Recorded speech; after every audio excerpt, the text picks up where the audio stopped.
Iniziati i lavori di manutenzione straordinaria sul viadotto Acragas, ovvero il ponte Morandi che collega Agrigento a Porto Empedocle, chiuso dal 16 marzo scorso.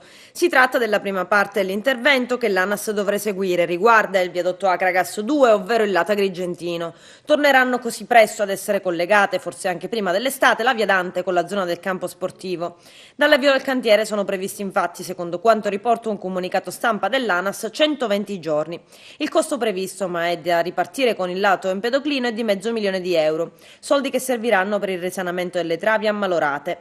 E le condizioni del lato empedoclino sono ben più critiche, le infrastrutture risultano ancor più ammalorate, un'opera costruita agli inizi degli anni 70 che oggi necessita di un complesso ed impegnativo restyling. L'ANAS ha previsto un corposo progetto di intervento di manutenzione straordinaria che riguarda lavori strutturali di risanamento del viadotto e l'installazione di una nuova barriera. Il progetto è però al momento in corso di validazione dopo che i primi accenni e proposte lanciate sui social network da alcuni cittadini che avrebbero preferito che il ponte venisse definitivamente abbattuto, adesso soprattutto in previsione dell'estate, sono in molti ad auspicarsi la riapertura seppur parziale dell'arteria.